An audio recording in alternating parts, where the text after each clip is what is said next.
এইভাবে গান্ধারী একটু বয়স্কা হলো যখন, বসে শোনেন জ্ঞানী গুণী কি সেই সুবলবেগার বাণী একদিন নারদ মুনি ওই বাড়ি দিল দর্শন। নারদ মুনি যখন ওই বাড়ি যায়, অত বড় মেয়ে যখন দেখতে পায়, আগে তো বড় মেয়ে ঘরে রাখার নিয়ম ছিল না, আপনারাও জানেন জ্ঞানী। বলি সবার পূর্বভাগে মেয়েদের বিয়ে হতো 12 বছর পড়ার আগে, এক্সাইটেমের করবো না বিশ্লেষণ। তো বড় মেয়ে আসে ঘরে, নারদ জিজ্ঞেস করে সুবলবেগার ঘরে এত বড় মেয়ে থাকার কি কারণ? সুবলবেগা বলে তাই এই মেয়ে বিয়ে দেওয়ার উপায় নাই, বিয়ে দিয়ে স্বামীর চোখে চোখ দিলেই স্বামীর ঘটবে মরণ, এটা হচ্ছে জন্মের থেকেই ধর্ম।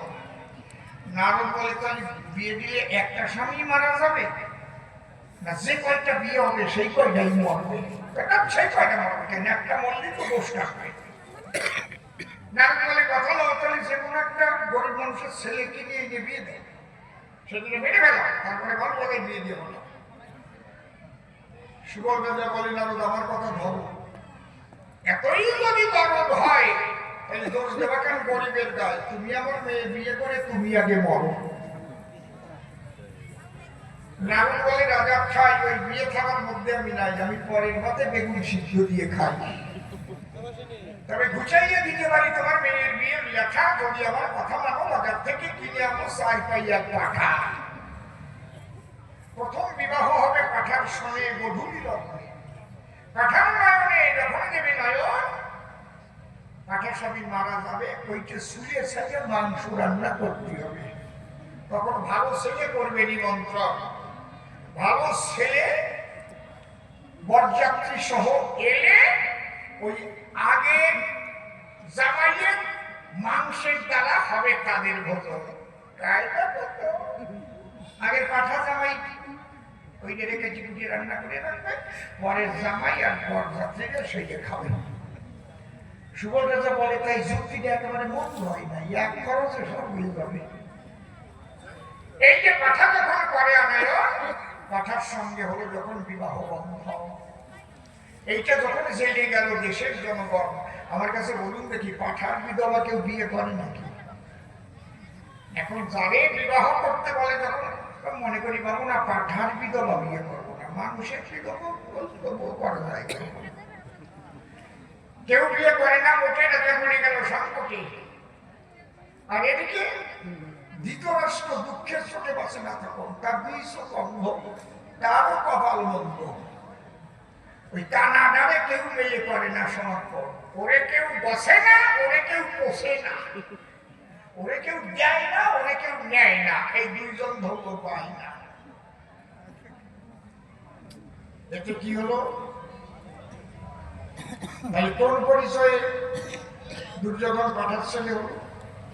মনে করেন কোন পুরুষ মানুষ যদি বিয়ে করে, তার বউটা গেল মরি, পরে যদি আবার একটা বিয়ে করে, সেই ঘরে যে সন্তান জন্মাবে সে বলবে না আমাদের আগে বড় মা ছিল, বড় মা মারা গেল, তারপরে আমার বাবা আমার মা আগে বিয়ে করে নিয়ে এলো, হবে না?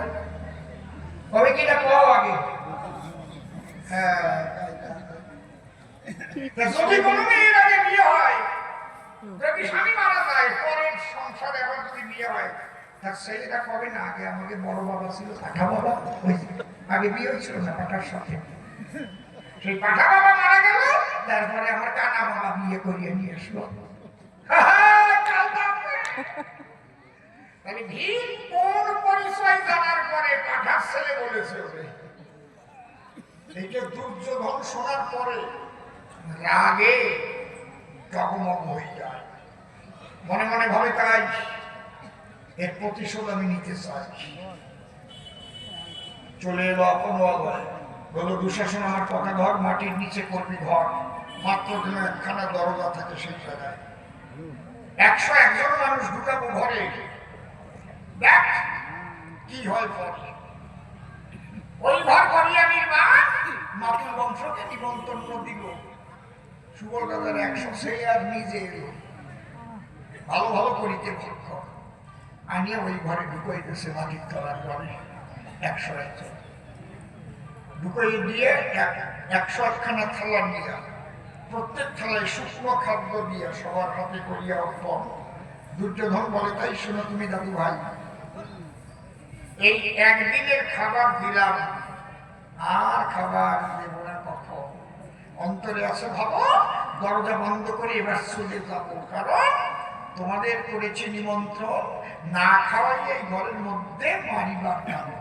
মারবিটা আমার মায়ের পাঠার সাথে বিয়ে দিছিলে কেন? দেখেছেন ঘটনাটা? সেই বন্ধ ঘরে 100 ছেলে সঙ্গে করে সুবল রাজা রয়। সুবল রাজা করে না, এই খাবার তোরা খাস নি। 101খানা থালা ভরা খাবার দেখা যায়। অন্তরে ভেবে একজনকে বেঁচে থাকতে হবে, এর প্রতিশোধ নেওয়ার দায়। এই 1-1খানা থালার খাবার যদি একজন এক দিনে খায়, দেখলাম ভেবে ওই লোকটা 101 দিন বেঁচে থাকতে পারবে, আর 101 দিন পরে এসে দরজা খুলবে। কেউ কোনো কথা বলে না। তখন 100 ছেলে বসেছিল, তার মধ্যে থেকে হঠাৎ দাঁড়ালো, তার নাম শকুনি। শকুনি বলে, বাবা আমায় আশীর্বাদ তুমি দিবা। অন্তরে আছে ভাবো, আমি তোমার দিন ছেলে, তোমার আশীর্বাদ মস্তকে পেলে এর প্রতিশোধ কি করে নিতে হয় আমি নেব। শকুনির কথা শুনে তখন সুবল রাজা আনন্দ পেয়ে মনে বলে, সব আমার কথা শোন, আমি মরে গেলে আমার পাঁজরের হাড় খুলে তুই তা দিয়ে পাশা করবি সৃজন। অন্তরে আছে ভাবো, আমি মন্ত্রপুত করে পাশাতে হাড় রেখে যাব। ওই পাশার খেলার মধ্যে দিয়েই হবে কৌরবদের নিধন। এই যে 100 জন মারা গেল, একজন বেঁচে ছিল, তার নাম শকুনি। বাবার হাড় খুলিয়ে দিল, চুপ করে চাদর মুড়ি দিয়ে পড়েছিল। 101 দিন পরে যখন দরজা খুলে দিল, দুর্যোধন বলে, তাই একজনও বেঁচে নাই, চলো চলো, মৃত মনুষ্যের দুর্গন্ধ নাশা গন্ধে যখন যাব। দরজা খোলা রেখে মনে গুলোকে চলে গেল। তাই দেখে বাবার হাত শকুনের নাম থেকে পাওয়া। নান্দারি, এসব কথা তুমি কবা না, কি করো না?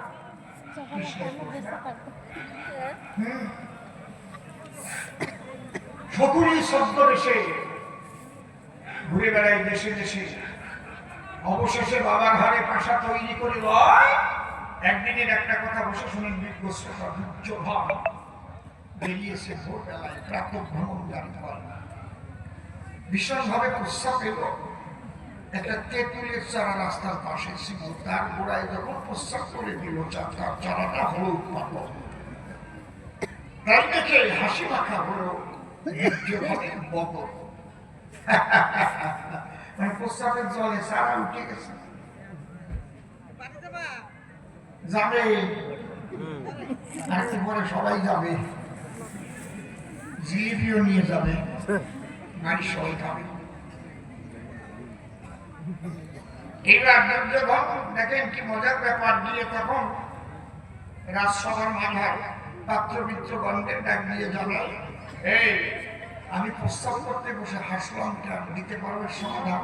যে পারবে তাকে প্রধানমন্ত্রী পদ দিতে আমার আছে অভিপ্রায়। বলে, রাজামশাই এ বলা সম্ভব নয়, ওই ঢেরা দিয়ে দাও। যখন ঢেরা দিল, শকুনি কে পেল, শব্দ এসে চাদর মুড়ি দিয়ে এসে দাঁড়ালো। রাজামশাই বলি, আপনার বরাবরই যদি আমি আপনার হাসির কারণ বলতে পারি, প্রধানমন্ত্রী পদ আমারে করিবেন অর্পণ? হ্যাঁ, তাহলে বলি আপনার ঠাই চলেন, কোথায় প্রস্তাব করেছেন দেখতে চাই। চলল দুইজন, যেখানে প্রস্তাব করেছিল চাদরের ফাঁকা দিয়ে তাকাই দেখলো একটা তেঁতুলের চারা হয়েছে। পেয়ে গেছি বলে বলেন দুর্যোধনের কাছাকাছি, রাজামশাই পেয়েছি হাসির কারণ। কি? এই যে তেঁতুলের চারা উঠে গেছে প্রস্তাবের জলে, এই তেঁতুল গাছের থেকে রাজনীতি শিক্ষা পেলেন আপনি এই ধরনের বলেন কিরকম? এই তেঁতুল গাছ বড় হলে প্রস্তাব কেন বিরাট বন্যার জলেও ঢুলে পড়ে না কখন। একে কাটতে যদি কেউ যায় 2-4 লোক করা পুরো দরকার হয়, কিন্তু আজকে ছোট আছে বলে উঠে গেছে একটু সামান্য প্রস্তাবের চলে। রাজনীতি করতে গেলে এইটাকে ফলো করতে হয়। শত্রু যদি ছোট থাকে অল্প শক্তি দিয়ে তুলে ফেলতে হয় তাকে। শত্রু যদি একবার তেঁতুল গাছের মতো মোটা শক্ত হয়ে যায়, অন্তরে করুন ধারণা সেই শত্রুকে তোলা কিন্তু অত সহজ না। এই শিক্ষা তেঁতুল গাছ আপনাকে দিয়েছে বলে আপনি হেসেছেন এই জায়গায়। বাহ বাহ, চমৎকার, তোমার মতো বুদ্ধি সম্পন্ন কেউ নাই। তখন রাজসভায় নিয়ে গেল, চাদর যখন কান দিয়েছিল, নিজের মামা বের হলো বদল দেখে বলে দুর্যোধন একে আমার মরা মামা কি ভূত হলো? শকুনি বলে তাই মামা আমি মরি নাই, আমি আসি ভালো। ওই 100 জন গেছে বলে আমি আসি তোমাকে বুদ্ধি যোগাবার তরে। এই যে দুর্যোধনের ভুল, যে দুর্যোধন তার বাবাকে করেছে নিধন, তার 99 ভাইকে শেষ করে ফেলায়, আমার কাছে বলুন দেখি তার ভালো করার জন্য তার ওই শকুনি থাকে নাকি? বুঝতে পারছেন? এই জায়গাটা দুর্যোধন শকুনিকে জায়গা দেয়। জায়গা দেওয়ার ফলে এইবার পড়ে গেল শকুনির বলে এসব বলিছে শকুনিকে, ওনার ভাই দুর্যোধনকে, ওনার ছেলে সুভদ্রাকে, ওনার বাবা।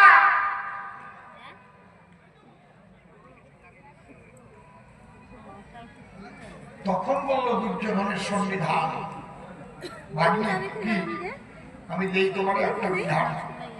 পাণ্ডবরা এখন ছোট আছে, ওই যে 43,000 শিখ হয়ে গেছে, ভাষা খেলার বড় ভাগ অন্তরে দেখো নেবে। পাণ্ডবদের সঙ্গে চুক্তি রাখতে হবে, যারা ভাষা খেলায় হেরে যাবে তাদের 12 বছর 1 বছর অজ্ঞাতবাস হবে, জীবনে ফিরে আসতে পারবে না। অজ্ঞাতবাস বোঝেন? বনবাসটা বোঝেন? অজ্ঞাতবাস সবাই বোঝেন কি? সিভিলে থাকতে হবে, কেউ চিনতে পারবে না, কে অর্জুন, কে সহদেব, কে নকুল, কে যুধিষ্ঠির, কে ভীম। চিনে ফেললে আবার 12 বছর বনবাস হবে। কত বড় কঠিন ভেবেন।